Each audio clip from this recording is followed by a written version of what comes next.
BMO 스타디움의 중압감 승리 뒤에 숨겨진 잔혹한 사투. 로스앤젤레스의 방공기는 차가웠지만 BMO 스타디움의 열기는 그 어느 때보다 뜨겁게 달구어져 있었다. 주심의 종료 휘슬이 울려 퍼지는 순간 경기장을 가득 메운 홈팬들은 일제히 일어나 환호성을 내실렀다. 전광판에 새겨진 스코어는 1-0. 수치상으로는 간결한 승리였으나 그 이면에는 90분 내내 이어진 처절한 사투와 비정미가 흐르고 있었다. LAFC는 FC 달라스를 상대로 신승을 거두며 2-0 MLS 시즌 개막 후 5연승이라는 전무후무한 기록을 달성했다. 이제 그들은 단순한 강팀을 넘어 리그의 절대적인 지배자로 우뚝 섰다. 하지만 이 90분은 단순히 화려한 공격 축구의 향연이 아니었다. 관객들의 눈을 즐겁게 하는 쇼타임이라기보다는 인간의 정신력이 어디까지 버틸 수 있는지를 시험하는 가혹한 심리적 고문이자 체력적 학대에 가까웠다. 경기 전부터 분위기는 묘하게 흘러왔다. 개막 후 무패 행진을 달리는 LAFC를 저지하기 위해 원정팀 달러스는 축구라기보다는 생존에 가까운 전략을 들고 나왔다. 그들은 수비수 5명을 페널티 박스 근처에 촘촘히 배치하는 극단적인 로우 블록을 가동했다. 실점은 하지 않겠다는 의지를 넘어 상대의 의지를 꺾어버리겠다는 실용주의의 극치였다. 여기에 설상가상으로 경기를 관장하는 심판진의 석연치 않은 판정들이 이어지며 홈팀 LAFC는 경기 내내 심리적 벼랑 끝으로 내몰렸다. 파울이 불려야 할 상황에서는 침묵이 흘렀고 정당한 경합 상황에서는 가혹한 휘슬이 울렸다. 관중석에서는 야유가 터져 나왔고 벤치의 코칭 스태프들은 격렬하게 항의했다. 평정심을 유지하기란 불가능에 가까운 환경이었다. 그러나 이 혼돈의 도가니 속에서 단 한 사람, 등번호 7번을 단 캡틴 손흥민만은 달랐다. 그는 폭풍의 눈처럼 고요했다. 상대 수비수들의 거친 태클과 심판의 편파적인 판정, 그리고 지난 경기에서 입은 아킬레스건 부상의 통증이 그를 옥죄고 있었지만 그의 표정에서는 미동조차 느껴지지 않았다. 오히려 그는 동료들이 흥분할 때마다 박수를 치며 대열을 정비했고 냉혹할 정도로 차분하게 경기를 조립해 나갔다. 경기 후 기자회견장에 들어선 달라스의 에릭 퀼 감독은 패배의 쓴잔을 마셨음에도 불구하고 기묘한 표정을 짓고 있었다. 그는 자신의 팀이 심판 판정의 이득을 보았음에도 불구하고 왜 승리하지 못했는지, 왜 자신의 철저한 수비 전술이 무너졌는지를 분석하며 한 선수의 이름을 겸허심 섞인 어조로 뱉어냈다. 에릭 퀼 감독은 전술판을 응시하며 떨리는 목소리로 입을 열었다. 그는 단순히 경기에 졌다기보다 거대한 벽에 부딪힌 듯한 허탈감을 보였다. 그는 자신의 제자들이 보여준 수비, 집중력을 칭찬하면서도 그 모든 노력을 물거품으로 만든 것은 결국 손흥민이라는 한 개인의 압도적인 존재감이었다고 고백했다. 특히 전반전에 발생한 가장 논란이 되었던 판정 순간 그는 승리를 직감했다고 회상했다. 하지만 그 직감이 빗나가는 데는 단 1초도 걸리지 않았다. 손흥민이 보여준 반응은 에릭 퀼 감독이 평생 축구 현장에서 보아온 그 어떤 스타 플레이어와도 궤를 달리했기 때문이다. 그것은 기술의 승리가 아니라 인격과 의지의 승리였다. BMO 스타디움의 잔디 위에서 펼쳐진 이 잔혹한 드라마는 그렇게 한 남자의 침묵하는 카리스마에 의해 지배되고 있었다. 다라스의 500버스 손흥민을 겨냥한 처절한 소모전. 에릭 퀼 감독은 경기 후 인터뷰에서 자신이 준비한 수비 전술이 단순히 수비만을 위한 것이 아니었음을 고백했다. 그는 LAFC의 화력을 잠재우기 위해 중앙 수비수 3명과 좌우 윙백을 딥쓰기 내린 극단적인 5-4-1 포메이션을 가동했다. 달라스의 점유율은 고작 36%에 불과했다. 공을 소유하려는 의지 자체를 포기한 채 오직 상대의 전진을 가로막는 거대한 콘크리트 벽을 세운 것이다. 하지만 이 전술의 진정한 목적은 따로 있었다. 그것은 바로 지난 라운드 안토니오 카를로스의 살인적인 태클로 인해 아킬레스건이 부어오르고 피멍이 든 손흥민의 신체적 약점을 집요하게 파고드는 지독한 소모전이었다. 달라스의 의료진과 전력 분석관들은 손흥민의 몸 상태가 결코 100%가 아님을 이미 파악하고 있었다. 에릭 퀼 감독은 수비수들에게 명확한 지침을 내렸다. 서투르게 달려들어 뒷공간을 내주지 말 것. 대신 손흥민이 공을 잡을 때마다 두세 명이 에워싸며 끊임없이 방향 전환을 강요할 것. 그리고 거친 신체 접촉을 통해 그의 통증을 유발할 것. 이는 축구의 기술적 대결이라기보다 생물학적 한계를 시험하는 과학적인 전술이었다. 켈 감독은 손흥민이 통증을 견디다 못해 스스로 교체 사인을 보내거나 혹은 무리한 움직임 끝에 근육이 파열되기를 기다렸다. 그것이 리그 선두 LAFC를 잡을 수 있는 유일한 딜이라고 믿었기 때문이다. 하지만 경기장에서 벌어진 광경은 켈 감독의 계산을 비웃는 듯했다. 전반 22분 손흥민은 정지 상태에서 폭발적인 가속력을 선보이며 달라스의 중앙 수비수 2명을 순간적으로 따돌렸다. 아킬레스건에 가해지는 하중을 생각하면 의학적으로 불가능에 가까운 스프린트였다. 그는 통증이 느껴질 법한 순간마다 오히려 더 날카로운 크로스와 슈팅 각도를 만들어내며 수비진을 뒤흔들었다. 달러스의 수비수들은 당혹감에 휩싸였다. 분명히 절뚝거려야 할 선수가 마치 중력을 거스르는 듯한 움직임으로 경기장 넓은 공간을 종횡무진 누비고 있었기 때문이다. 클 감독은 벤치에서 이 모습을 지켜보며 소름이 돋았다고 회상했다. 이것은 단순히 체력의 문제가 아니었다. 손흥민은 자신의 뇌가 보내는 고통의 신호를 강제로 차단하고 있는 듯 보였다. 그는 공이 없을 때도 쉴 새 없이 움직이며 상대 수비수들의 시선을 분산시켰고, 달라스의 5인 수비진은 오직 손흥민 한 명의 움직임을 쫓느라 산소 부족과 집중력 저하에 시달리기 시작했다. 휠 감독의 소모전은 역설적으로 자신의 선수들을 소모시키고 있었다. 손흥민은 경기장 위에서 하나의 거대한 미끼이자 주의자였다. 그는 자신이 고통받는 만큼 상대 수비진의 균열이 커진다는 사실을 누구보다 잘 알고 있었다. 그리고 그 균열은 전반전이 끝나갈 무렵 예상치 못한 판정의 불운과 겹치며 폭발 직전의 상황으로 치달았다. 불공정의 극치 헐리우드 액션 판정과 캡틴의 고독한 미소. 전반 종료 직전 BMO 스타디움은 순식간에 차가운 정적과 인해 터져나온 거대한 야유로 뒤덮였습니다. 손흥민이 페널티 박스 안에서 달라스 수비수 2명의 명백한 걸기 동작에 걸려 넘어졌지만 주심의 휘슬 소리는 전혀 다른 방향을 향했습니다. 페널티킥 선언 대신 주심은 손흥민에게 다가가 단호하게 옐로 카드를 꺼내 들었습니다.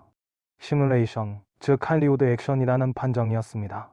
중계 화면에 느린 그림자로는 명백한 접촉이 포착되었음에도 불구하고 심판은 자신의 권위를 앞세워 에세의 권위를 앞세워 나스의 캡틴을 범죄자 취급했습니다. 에릭 휠 감독은 당시 벤치에서의 신경을 솔직하게 털어놓았습니다. 그 순간 나는 속으로 쾌재를 불렀습니다. 명백한 오심이었지만 우리에겐 천재일호의 기회였죠. 손흥민 같은 월드클래스 선수들은 자존심이 강합니다. 그런 모욕적인 판정을 받으면 대개 이성을 잃고 심판에게 달려들죠. 저는 그가 2번째 경고를 받고 퇴장당하거나 최소한 LAFC의 멘탈이 완전히 붕괴될 것이라 확신했습니다. 쾌 감독의 예상은 합리적이었습니다. 억울한 판정은 팀 전체의 도끼가 되어 조직력을 무너뜨리는 기폭제가 되곤 하기 때문입니다.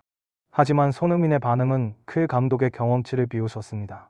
옐로 카드를 확인한 손흥민은 잠시 멍한 표정을 지었지만 이내 고개를 떨구며 아주 짧고 고독한 미소를 지었습니다. 그것은 심판을 향한 비웃음이라기보다 억울함을 스스로 집어삼키는 성숙한 자의 인내에 가까웠습니다. 그는 자리에서 일어나 유니폼에 묻은 흙을 털어내고는 곧장 동료들에게 달려갔습니다. 항의하려 모여드는 어린 선수들을 가슴으로 막아서며 그는 오히려 큰 소리로 손뼉을 쳤습니다. 괜찮아. 집중해. 우리 페이스대로 가자. 그의 목소리는 중계 마이크에 잡힌 만큼 단호하고 명확했습니다. 분노가 전염되는 것은 쉽지만 평정심을 전염시키는 것은 오직 위대한 리더만이 할 수 있는 영역입니다. 손흥민이 보여준 그 믿기지 않는 절제력은 경기장 분위기를 단숨에 바꿔놓았습니다. 억울함에 발을 동동 구르던 LAFC 선수들은 캡틴의 차분한 눈빛을 보고 다시 제 자리를 찾아갔습니다. 에릭 큐 감독은 그때 느꼈던 선우한 감정을 이렇게 회상했습니다. 가장 무서운 적은 감정이 없는 적입니다. 손흥민은 불공정이라는 감정의 덫에 걸리지 않았습니다. 오히려 그 오심을 팀을 하나로 묶는 접착제로 써버렸죠. 그때 알았습니다. 오늘 우리가 이기기는 쉽지 않겠구나라는 것을요. 고통을 집어삼킨 의지 의학적 한계를 넘어선 질주. 전반전이 끝나고 라커룸으로 향하는 통로에서 포착된 손흥민의 뒷모습은 안쓰러움 그 자체였습니다. 살짝 절뚝이는 그의 왼쪽 발목 위 하얀 양말은 이미 스며나온 혈흔으로 붉게 물들어 있었습니다. 안토니오 카를로스의 거친 태클로 인한 아킬레스건 부상은 단순한 타박상이 아니었습니다. 매 걸음마다 신경을 찌르는 듯한 통증이 뇌를 자극하고 있었지만 그는 하프타임 내내 물리치료사의 마사지 대신 전술판 앞에 서서 동료들의 위치를 조정하는데 시간을 보냈습니다. 후반전이 시작되자 에릭 휠 감독은 다시 한번 경악했습니다. 고통을 신음하며 교체될 것이라 믿었던 손흥민이 오히려 전반보다 더 넓은 반경을 뛰어다니기 시작했기 때문입니다. 특히 후반 48분 왼쪽 측면에서 보여준 30m 폭발적 질주는 경기장의 모든 관중을 기립하게 만들었습니다. 아킬레스건 부상을 안고 있는 선수라면 결국 시도해서는 안 될 근육의 폭발력을 극단으로 끌어쓰는 스프린트였습니다. 그 감독은 벤치에서 머리를 감싸쥐었습니다. 우리 분석팀은 저 선수의 발목이 정상적인 가동 범위를 가질 수 없다고 보고했습니다. 하지만 그는 마치 신경이 끊어진 사람처럼 달렸습니다. 아니, 어쩌면 정신이 육체를 지배하고 있었다고 밖에는 설명할 수 없었습니다. 손흥민의 이러한 토호는 단순히 개인의 활약에 그치지 않았습니다. 캡틴이 피가 섞인 땀을 흘리며 달리는 모습을 본 LAFC 동료들은 자극받지 않을 수 없었습니다. 그들은 평소보다 더 많이 뛰었고 더 거칠게 몸을 던졌습니다. 달라스의 수비진은 당황하기 시작했습니다. 지칠 대로 지쳐 있어야 할 상대가 오히려 시간이 갈수록 더 강력한 압박을 가해왔기 때문입니다. 손흥민은 자신의 통증을 팀의 에너지로 치환하는 연금술을 부리고 있었습니다. 이 시점에서 손흥민은 더 이상 단순한 공격수가 아니었습니다. 그는 경기장 전체의 기류를 바꾸는 에너지의 원천이었습니다. 그는 수비 시에는 페널티 박스 근처까지 내려와 헌신적으로 가담했고, 공격 시에는 상대의 집중 견제를 유도하며 동료들에게 공간을 열어주었습니다. 에릭 큐의 감독은 손흥민이 보여준 그 비정상적인 활동량을 지켜보며 현대 축구의 전술론이 무색해지는 것을 느꼈습니다. 데이터는 손흥민이 멈춰야 한다고 말했지만 그의 의지는 전진을 명령하고 있었습니다. 우리는 전술에 패한 것이 아니라 한 인간의 불굴의 의지에 압도당하고 있었습니다. 마르티네즈의 결승골, 그 배후에 숨겨진 손흥민의 에코시스템, 후반 55분. BMO 스타디움의 정적을 깨는 다비드 마르티네즈의 대포알 같은 중거리, 슈팅이 골망을 흔들었습니다. 경기장은 순식간에 열광의 도가니로 변했고 모든 카메라는 득점자인 마르티네즈의 화려한 세리머니를 비추었습니다. 하지만 에릭 큐 감독의 시선은 골문이 아닌 그 옆에서 거칠게 숨을 몰아쉬던 손흥민에게 고정되어 있었습니다. 그는 이 득점이 우연히 터진 원더골이 아니라 손흥민이 90분 내내 설계한 정교한 심리, 전술의 결과물임을 직감했기 때문입니다. 큐 감독은 당시 상황을 이렇게 복귀했습니다. 내일 아침 모든 미국 매체는 마르티네즈의 기술을 찬양하겠죠. 하지만 벤치에서 본 진실은 다릅니다. 우리 팀의 수비형 미드필더 3명과 중앙 수비수들이 왜 마르티네즈에게 4m나 되는 자유 공간을 허용했는지 보셨습니까? 그들은 마르티네즈를 보고 있지 않았습니다. 그들은 페널티 박스 왼쪽으로 침투하는 척하며 수비진을 끌어당긴 손흥민의 움직임에 완전히 홀려 있었습니다. 이것이 바로 손흥민의 에코시스템입니다. 손흥민은 자신이 직접 공을 잡아 해결하려 하기보다 상대 수비수들의 공포심을 이용해 공간을 창출하는 방식을 택했습니다. 달라스의 수비수들에게 손흥민은 언제든 치명적인 타격을 입힐 수 있는 시한폭탄 같은 존재였습니다. 손흥민이 왼쪽으로 단 몇 걸음만 움직여도 달라스의 500 수비 라인은 자석이 이끌이듯 그를 향해 쏠렸고 그 찰나의 순간에 마르티네즈라는 자유로운 공간이 탄생한 것입니다. 손흥민은 공을 터치하지 않고도 경기를 지배했습니다. 그는 자신의 명성과 존재감만으로 상대의 견고한 수비 구조를 왜곡시켰고 동료들이 가장 빛날 수 있는 무대를 깔아주었습니다. 큐 감독은 혀를 내둘렀습니다. 손흥민은 단순히 축구를 잘하는 선수가 아닙니다. 그는 경기장 위의 공간을 구부리는 중력 같은 존재입니다. 그가 움직이면 수비의 균형이 무너지고 그가 멈추면 상대는 긴장감에 얼어붙습니다. 마르티네즈의 발끝에서 골이 터졌지만 그 골의 설계도는 이미 손흥민의 머릿속에서 완성되어 있었습니다. 에릭 큐 감독의 항복 선언 우리는 2위 싸움을 할 뿐이다. 경기가 종료된 후 BMO 스타디움의 미디어 센터는 팽팽한 긴장감이 감돌았습니다. 패배한 팀의 감독은 보통 심판의 오심을 탓하거나 운이 없었다는 핑계를 대기 마련입니다. 특히나 전반전에 그 명백한 오심 판정을 목격한 에릭 큐 감독이라면 더욱 그럴 권리가 있어 보였습니다. 하지만 마이크 앞에 선 큐 감독의 입에서 나온 말은 현장에 있던 모든 기자를 경악하게 만들었습니다. 그것은 단순한 패배의 변이 아니라 리그 전체를 향한 일종의 백기 투항이자 경고였습니다. 그는 떨리는 목소리로 천천히 말을 이어갔습니다. 현재 MLS에는 오직 두 종류의 팀이 존재합니다. 손흥민이 있는 팀과 그렇지 않은 팀입니다. 이 파격적인 문장은 순식간에 SNS를 통해 전 세계 축구계로 퍼져나갔습니다. 큐 감독은 이어서 자신의 속내를 가감없이 드러냈습니다. 우리 팀은 오늘 완벽에 가까운 수비 전술을 펼쳤고 심판의 우호적인 판정이라는 행운까지 거머쥐었습니다. 하지만 그 모든 유리한 조건조차 손흥민이라는 한 명의 존재를 넘어서지 못했습니다. 그가 낮은 위치에서 플레이메이커 역할을 하며 공간을 조작하고 불공정 앞에서도 강철 같은 평정심을 유지하는 한 그를 막을 방법은 없습니다. 그 감독의 발언은 여기서 멈추지 않았습니다. 그는 인터 마이애미를 비롯한 달을 리그 강팀들을 언급하며 충격적인 결론을 내렸습니다. 만약 손흥민이 지금처럼 뇌로 경기를 지배하고 팀을 하나로 묶는 퍼포먼스를 유지한다면 나머지 모든 팀은 사실상 2위 자리를 놓고 경쟁하는 것에 불과합니다. LAFC는 이미 다른 차원의 축구를 하고 있습니다.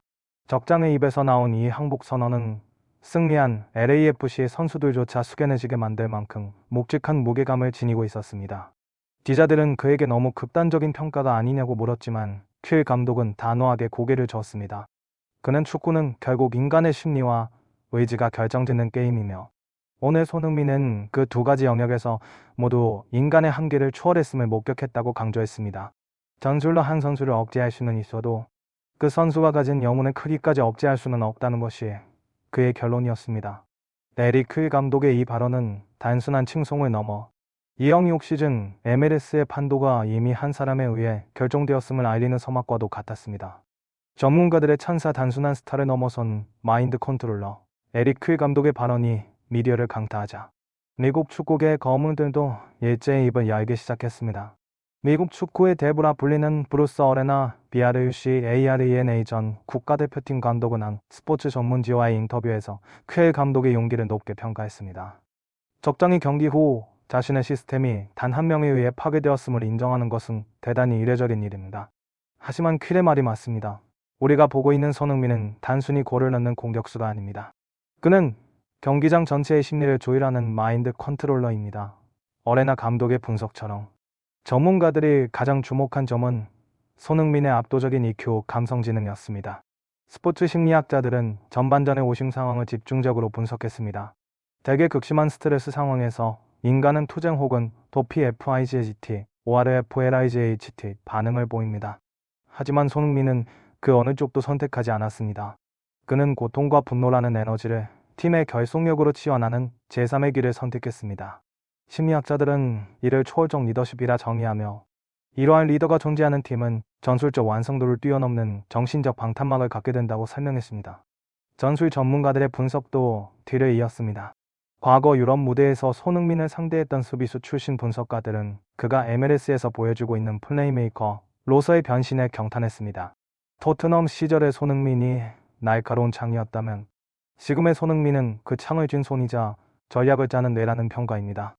그는 이제 속도에만 의존하지 않습니다. 상대 수비의 간격을 0.5m 단위로 미세하게 조정하고 동료들의 심리적 압박감을 대신 짊어지며 경기 흐름을 장악합니다. 전문가들은 입을 모아 말합니다. LAFC가 현재 리그 1위를 달리는 이유는 단순히 스쿼드가 좋아서가 아닙니다.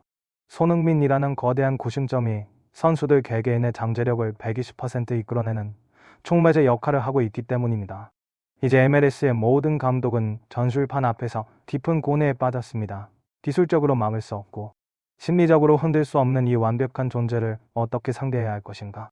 전문가들은 이 질문에 대한 해답을 찾지 못하는 한 킬 감독의 예언대로 다른 팀들은 아잔토구식 2위 다툼에 만족해야 할 것이라고 분석했습니다. 오연슨의 진정한 의미, 애를 식된 손흥민의 DNA. BMO 스타디움의 조명이 하나둘 꺼지고 관중들이 떠난 자리에는 정적만이 남았지만 그날 밤 로스앤젤레스가 목격한 충격은 쉽게 가라앉지 않았습니다. FC 달라스를 1-0으로 꺾고 거둔 개막 5연승. 이 기록은 단순히 숫자의 나열이 아닙니다. 그것은 LAFC라는 클럽의 혈관 속에 손흥민이라는 승리의 DNA가 완벽하게 이식되었음을 선포하는 의식이었습니다. 과거에 LAFC가 화려하고 역동적이지만 때로는 기복이 있는 팀이었다면 현재의 LAFC는 어떤 불공정함과 육체적 고통 앞에서도 무너지지 않는 강철 같은 조직으로 탈바꿈했습니다. 이 변화의 중심에는 언제나 손흥민이 있었습니다. 그는 골을 넣지 않아도 승리하는 법을 팀에게 가르쳤고 억울한 판정 앞에서도 품위를 지키며 승부하는 법을 몸소 보여주었습니다.